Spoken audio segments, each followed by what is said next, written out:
So, John, welcome to the next step. I really appreciate sitting down with you. You bring a unique vision or a unique perspective to our podcast. You're not an amputee yourself, but you work with amputees all the time. Lower limb, my understanding. Yeah, is that right? Yes, Yeah. that's right. So I'm glad you're here. I appreciate it. So listen, we haven't talked for a while, but how was your Canada or your July 4th day, like the celebrations and things? It was good with getting to be on the lake and go boat riding with brother-in-law and his family, grilling some burgers and doing fireworks, and Nice. that went well. It wasn't not a disaster as I hear sometimes can be. Yeah, yeah, nice, nice. So tubing and stuff like that, I guess, eh? And kids are crazy and the Oh, yeah, and then you come back to work today and you come into work and it turns out to be a crazy day because your director's house got flooded or something, you said? yes, that was wild. Yeah, I think as she came back from vacation, and found out that it was flooded, and so I imagine that was super stressful with getting the insurance and the restoration crew. So she was thinking that she was going to be coming in the morning, but we were like, no, you just need to take care of that throughout the day. So, Yeah, yeah. um, That but could, everything worked out smooth. yeah, that could turn into a disaster, that's for sure. Well, it could be worse. She could be in Texas right now. Oh man, Yeah, yes, what a mess, eh? Oh boy, yes. thinking about those people a lot. I can't even imagine. So listen, again, I want to set expectation on this episode. John is not an amputee himself, but he sees tons and tons of amputees and works with them. And that's because he is a PTA, which is a physical therapist assistant. So why don't you tell us what that really means, John? Like what's your role and what do you how do you help clients? Yes. First, Kevin, I wanted to say thank you for having me on as a guest. Yeah. But a physical therapist assistant is one that kind of is under the supervision of a physical therapist and helps to implement the evaluation goals that are set for basically all the patients that I treat. Normally getting back to some kind of walking capacity or doing a daily functional task, Yeah. and especially for with the lower extremity limb loss, would trying to get back towards, we'll call it LRAD, a least restrictive assisted device, Hmm. mainly starting out, from a walker, maybe to a quad cane, which has 4 points on it, or um, to maybe just a straight point cane, or ultimately without any kind of assistive, especially if they're and above the knee. Those are a little bit more of a challenge. But Are they basically, like I, yeah. sorry. Are they the type of clients you see above the knee and above do you get below the knee anything lower extremity, right? Yes, that along with where we are an outpatient clinic is we see a lot of things also as well as a neuro, which would be like of a stroke or a TBI, Right. orthopedics, shoulders, hip, and knees, and then also as well athletes they have maybe like an ACL tear or so. But Right. for the what I really find great value is for a PTA is especially in the healthcare system is providing great benefit, at a value, but also for this, as far as the goals, kind of taking a puzzle. You have all the puzzle pieces and putting them together to make what you see on the outside of the box of a cover. So that's what I personally really enjoy helping out with the team of that. Yeah, well, yeah, that sounds really rewarding. And, backing up a little bit, you were talking about all the different devices. And Mm-hmm. I can imagine that's a little bit challenging too. It's like, a client comes to you and says, geez, I want to walk. I'm adamant about walking, but they're not quite ready. So you've got to like actually mentor them and coach them to, to why they're not ready and why they need a different device for safety and things like that, I would suspect, right? Oh, exactly. Yeah. Yeah. Well, listen, where are you working right now? Well, I'm with HBRC in Columbus, Georgia, and they're under a great company, Confluent, which have a few um, kind of like clinics all across the country. And they, from what I understand, a lot of them don't necessarily treat amputees, lower extremity, especially on a daily basis. You might have somebody Right. that will kind of occasionally come in, but where we are, we have 5 or 6 clinics, and predominantly, other than the VA, we are the only ones that really treat lower extremity. So I've kind of really leaned to that, and that's what has kind of led for the Yeah. passion. Yeah, you know something that I was very surprised when I became an amputee is how many amputees there really are out there. Like Mm. I didn't notice this before, John, and I bet I bet your clinic's very, very busy and whatnot. But when you're not an amputee, you kind of you're oblivious to how many people that are actually going through this process. Oh, exactly, and that's like one of the things that led me to that passion. It's like one of those things you don't see it until you know, until you see it, you know. Yeah, yeah. Why are you so passionate about this field? What is it that Well, really drives you? well, kind of what I only the little bit that I remember from PTA school was basically what you start out when you have your amputation is that we were taught is to kind of help decrease the hip flexion and to we can kind of wrap the residual limb to help kind of the healing and it'll help with the residual swelling. Yeah. But where I was before for about 14 years, I only saw 3 or 4 actual amputees within that 14-year Wow. span. Working with them, it was kind of like, okay, this is just kind of like not necessarily another client or so try to work with them. But then where I am now, it's 3 to 4 a week. And Yeah. taking what kind of little that I remembered and being on that first patient with the extremity was like, okay, I know about as much as what you do, especially if they were a first time getting on their leg. I Yeah. knew very little about socks, how you use that, what they need to do to be able to stand up and stuff.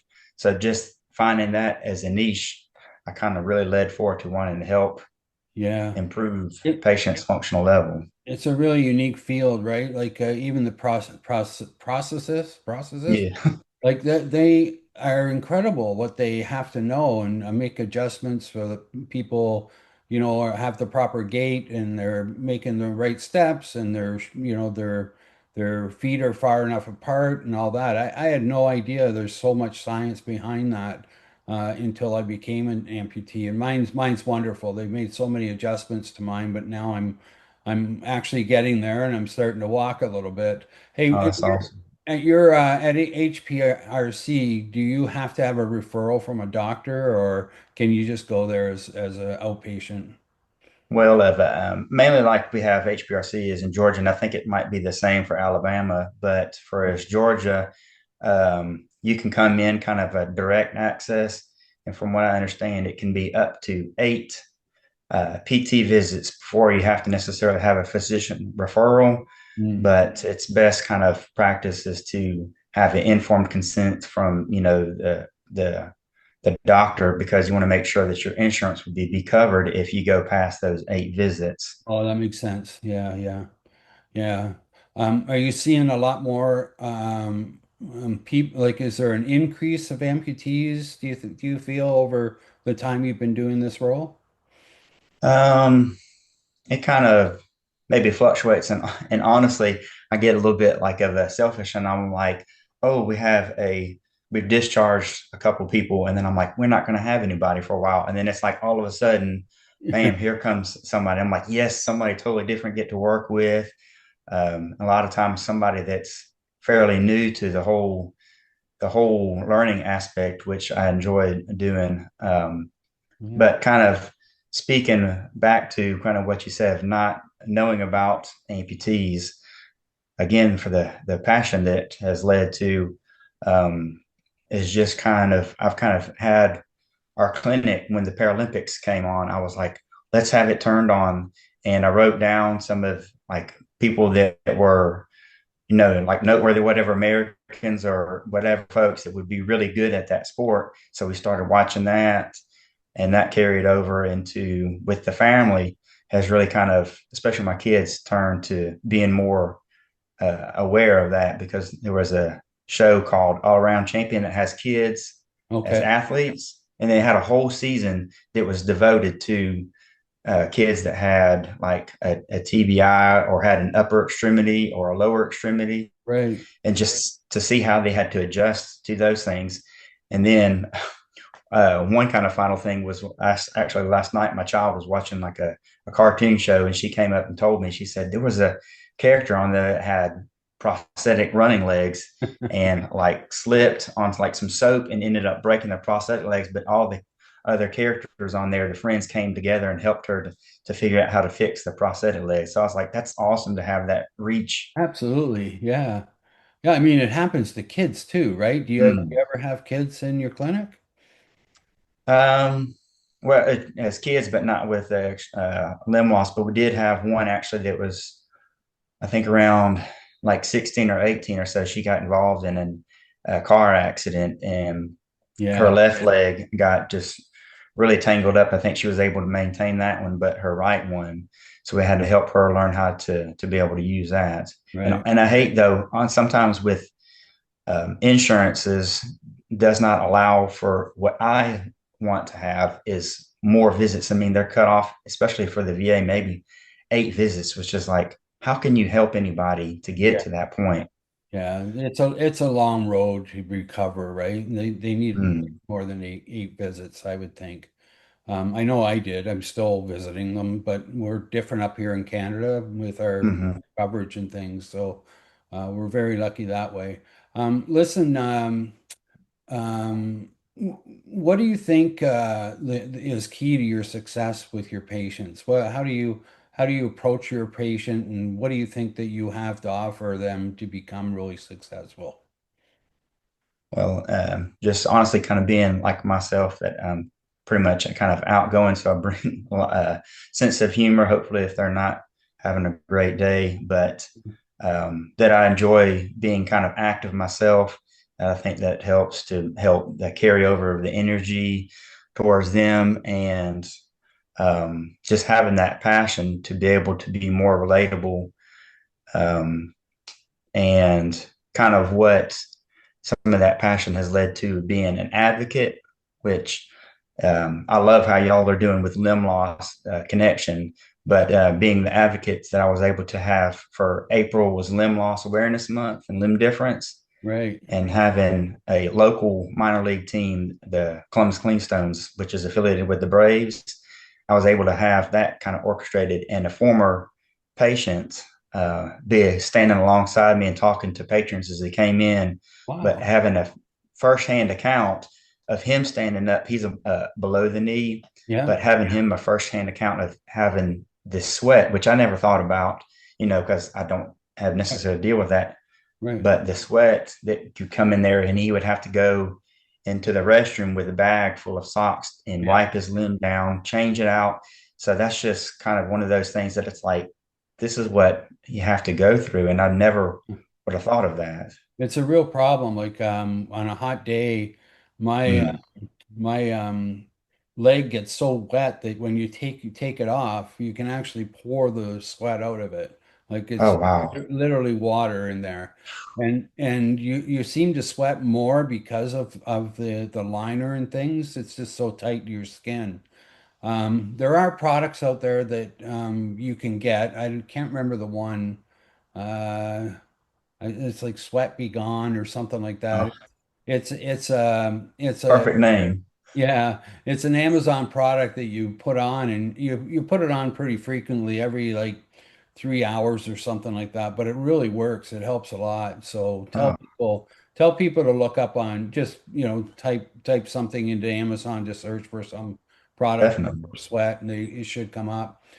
So John, what does it take for a patient to succeed, in their physical therapy after an amputation? It's a great question, Kevin. Um, I think just hopefully they would have the determination. I know that's not necessary for everybody, the determination, but especially for outpatient that, more than likely they're coming there because they want to be there or somebody's pushing them to be there. But to really have starting out, especially if you come from the hospital, is an outpatient is a home exercise program. You have to make sure you are relatively strong for the affected leg, and then especially is the opposite leg if you have the other leg, the intact limb. Yeah. But having strength again and the stability to be able, and that's what I really focus on as a lot, especially if you want to try to get back to that cane or something like that. To have, it's just amazing how stable you need to be in your hips. Yeah. Um, Yeah. You really have to build that core muscle too, oh right? yes, And definitely. I was actually surprised with that because when I first had my amputation, I only had one leg amputated, Mm, and I was exercising at the rehab center, and I kind of felt like some of the exercises were pretty simple and pretty easy to do, and they didn't really challenge me and whatnot. And but they said just wait for it, just wait and you'll start to find out. And once I got up and started walking on the prosthetic, that's when I discovered it. It was like just getting out of a chair takes so much energy in the upper body. I really have to work my upper body. I have to work out every day, to be honest with you.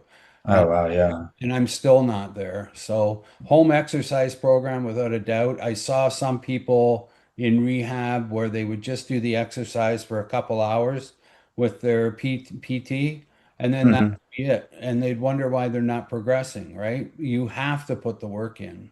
Yes. Yeah.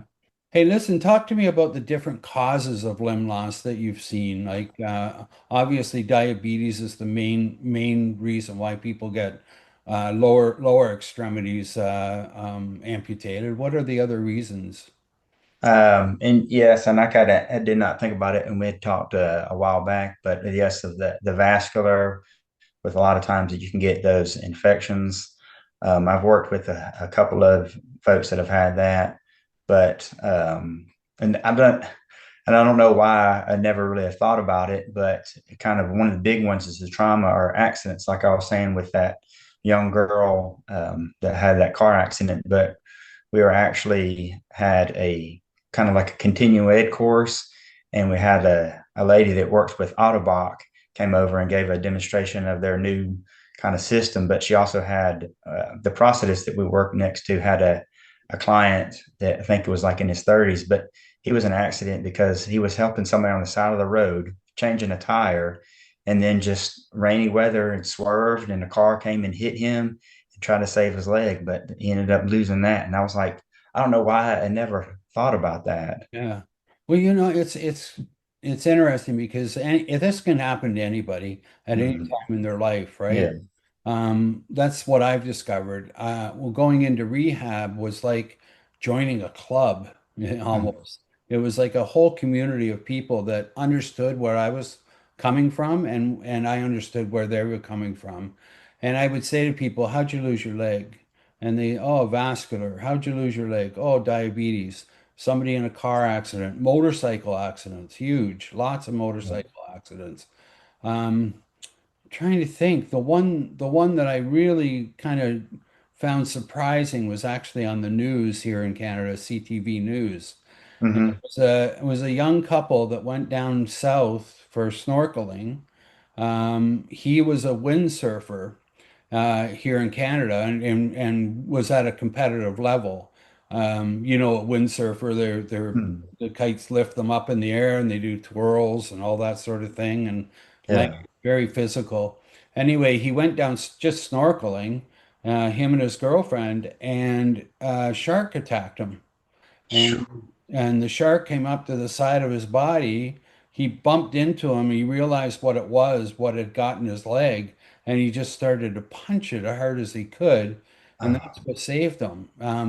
So he got up to shore, and somebody was smart enough to wrap his leg up, but he was bleeding out, and they ended up saving him. John, oh, he's completely rehabilitated. He is now back windsurfer surfing with above the knee wow. amputation. It's Oh incredible to man. watch. It just something else. Nobody believes, like when I say to them, people will say, "How'd you lose your legs?" And I tell them a shark bit me. And no one believes that, right? But this guy actually, it did happen to him. So, Man, and I'm not laughing at him. I'm laughing with him. Trust me. yes, I got to check that out. Yeah. That's determination right there to get back to what you want Oh, to do. just incredible. I'll send you the link after our call here. Anybody else, just look on CTV News and the website, and you should be able to find. Just type what I type on YouTube is just surfer attack by shark CTV Hmm. News, and that will Okay. bring up because there's multiple ones, but this one would Phew. interest me a lot because it was Canadian, right? Um, Yes, listen. that's awesome with the above the knee though is amazing. That's amazing, right? I'm pretty sure it was above the knee, but anyway, we'll take a. Yeah. Hey, listen, I guess you have to have a lot of empathy for these people too, right? Because they're coming in with it's very emotional to lose a limb, and you're almost like a counselor to them, I would Mm. suspect. Yes. Yeah, sometimes well, yeah, one of the things I need to try to work on is being a little bit better of a listener. But yeah, sometimes if they come in, they can be super great, good to go at the beginning, and then kind of not having their progress going as they hope, which Yeah, even though you can be telling them, look, this is your measurement. This is what you're doing. You're able to walk X amount as before you were not able to even do. But I try to coming up with the motto is quality over quantity, that your yeah. quantity will increase as your quality improves. I like that. Yeah, that makes sense. I know that I would suspect anyway. You have all these different types of ways to measure people and their progress, like how far they can reach when they're standing still. Can they Mm. do a circle on their prosthetic with their eyes closed, things like that, right? And you're Yeah. measuring them. And I would suspect that, you give them a kind of a rating of where they are, and they're hoping to be a little bit further, and they're probably getting very emotional at that time, going, "How come I'm not progressing very fast?" Right? It Yes. must be common. Hey, listen, when a patient comes into your clinic, I know that you examine the residual limb. What are you really looking for there when you're doing that? Oh yeah, and that's something as well that I kind of had to learn at the beginning of working where I am now. But really looking kind of like a hot spot if they've been wearing it in an extensive amount, especially if they haven't, trying to gradually progress, but to see if they have any redness on there that could develop to be a wound, especially if they're diabetic, that could just go.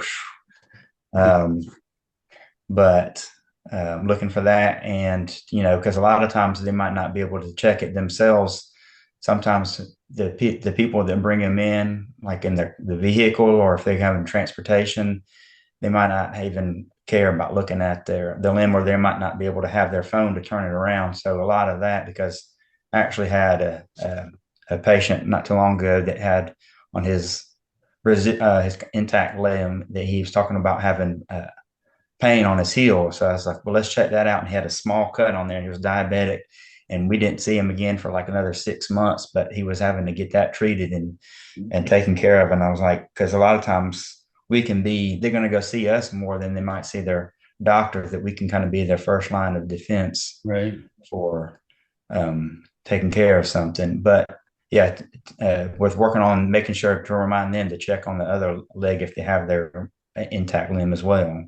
Yeah, so you probably don't know this about myself. When I lost my left leg, it was from a diabetic ulcer.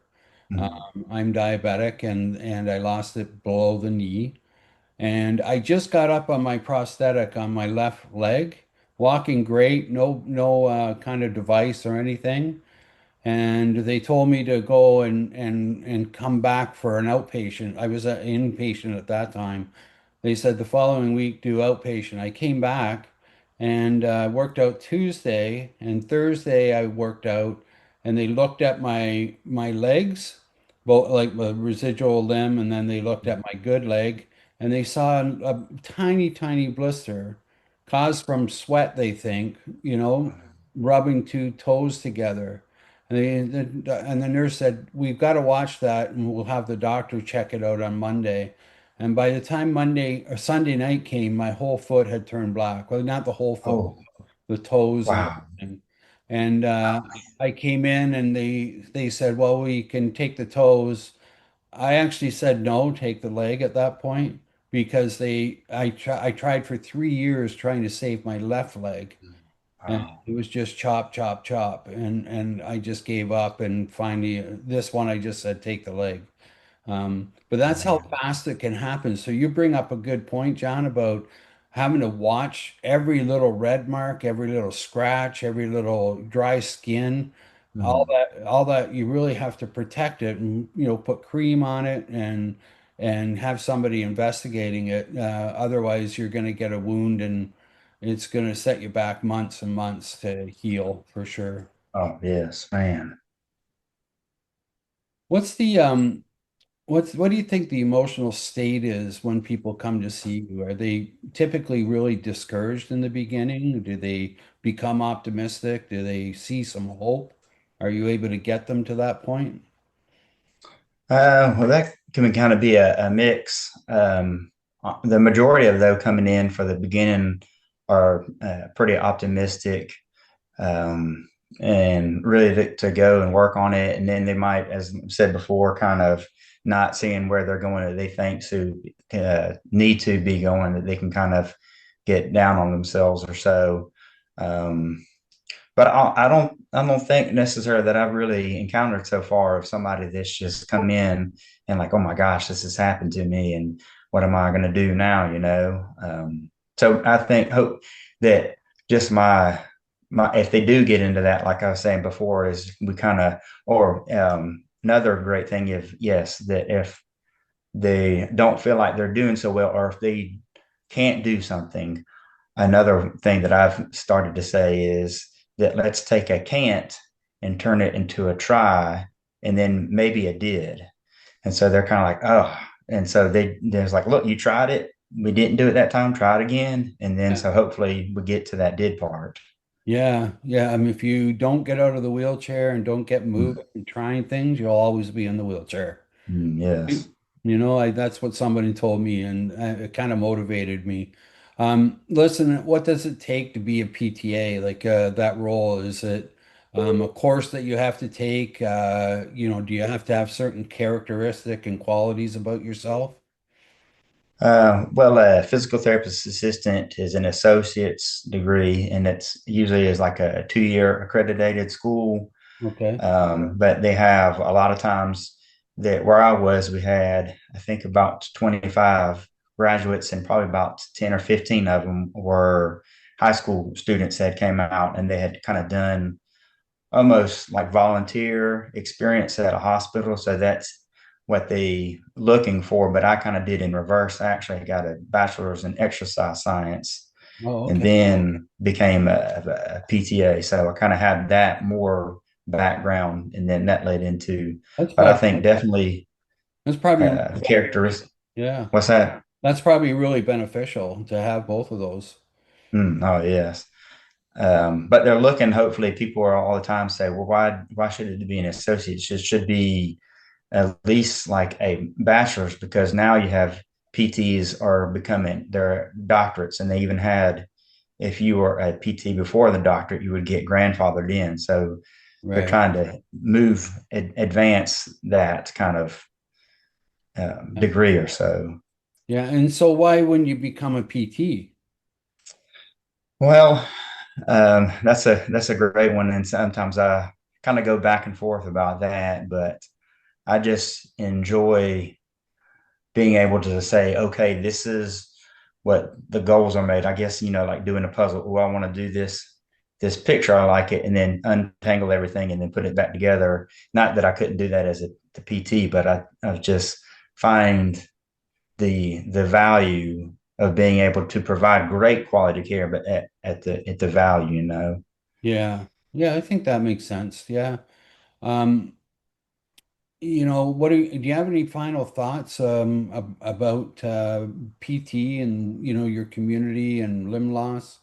Anything you want to like add or talk about?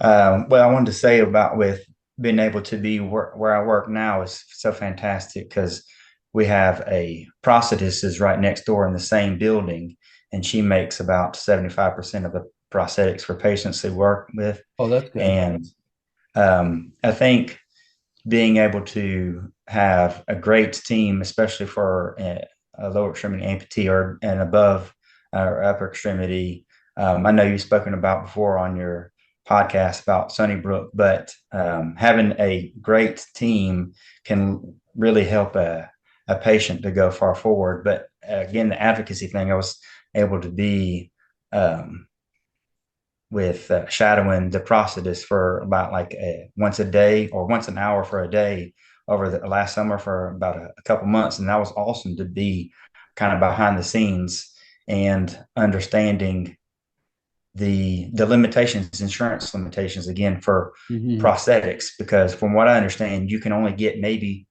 one every maybe 2 months or something like that. Yeah, yeah, And so that I was blown away. It's like if somebody is really doing great, then they have to wait a whole long time to get maybe a little bit better of a prosthetic. yeah, yeah, yeah. In fact, here in Canada, you can only get new prosthetics, like a complete new prosthetic every 3 years.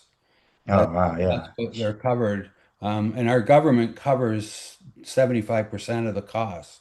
Oh, that's good. So it's really good here in Canada, and we only have to come up with 25%, and the Yeah. companies typically will cover that 25%. So Um, we pay very little for our prosthetics down up here, mhm, which we're really lucky, but we only get them every 3 years. So mhm, if they're not working, then well, I mean, a lot of the processes will work with you to make adjustments and things like that without costing you much. But yeah, it's like, and people don't realize the cost of these things. mhm. Can you talk a little bit about that? Like, do you know what the cost of these prosthetics are running? Well, that's interesting because I just had a patient today, and he was talking about. I think this is his second one. He said, "Oh yeah, this baby, this is you don't know how much it is," and I think he said it was like 60,000. Yeah, So I was like, yeah, "Wow." yeah. But They can run up to 100,000 or more, right? They have oh yeah, computer. especially if you have above the knee, they have a computer chip that helps to make the knee bend Yeah. and all kinds of different things that are come along technology wise. And what else really surprising to me, John, that maybe you can comment on is the different types of feet that are out there. It's like, how do you shop for that when you just lost your leg and it's like, well, what foot would you like? How do you know? You don't know, right? So you have to put a lot of research into that to figure out and work with your prosthesis to understand which foot is going to work to meet your goals, I would suspect. Uh, and I definitely about that. You're talking about that the passion and so much. I feel like sometimes comes in a session because I look at and find amazing things. That there was students at Colorado, I think State, that made what they call it the Goldilocks foot, which they 3D print, and it is basically like the character. It can fit basically to any kind of like surface. And I Wow. was like, that is amazing that these kids come up with that. And they said it takes like 3 days to print one. So this kid is like in his in his dorm, and he has to have headphones on so he can sleep while it's being printed. Oh, no. Like honestly, the kids are you compare them every we were smarter than our parents and our kids are smarter than us and it just trickles down, right? Uh, Ah, yes. my 19-year-old has passed me by far, in education and knowledge. I'm telling you, like leaps and bounds, and he's just finished his first year of university. It's Ah. hilarious. Hey, John, any way we can support you guys better, like as an amputee, as family members, as professionals? How would we support you guys in your community better? Well, I think it'd be like a great source is the amputee coalition for caregivers to go on that, and the amputees can look on that, and that's what kind of led me towards the advocate aspect, especially with this April. But honestly, just anywhere is to try to lean towards understanding. And with for the advocacy, I think is to be able to for us to reach out to others that we may be able to walk in a similar mile in their shoes, so we can walk alongside them.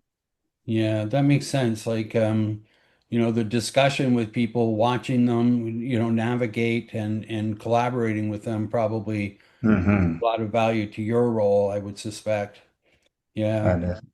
Yeah. Well, listen, John, I really appreciate you doing this with us. And I really hope that we can do this again, to be honest with you, and drill into some of these topics that we've covered today.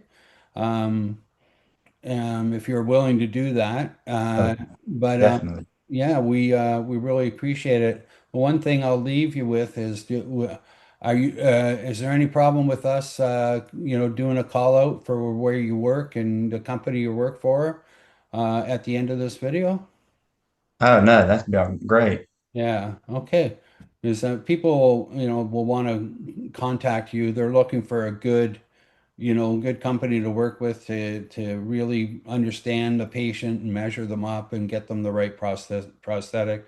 I talk to people all the time, and so many of them can't find the right company to work for and get the right prosthetic. And they Mm. jump around and jump around and jump around. And when you do find that person, it's like finding the mechanic that you love, you never let them go, right? So Yeah. hopefully we can get some business for you in Oh, your place. Well, listen, I appreciate your time and thanks so much, John. oh, thank you, Kevin, for having me on. I appreciate it.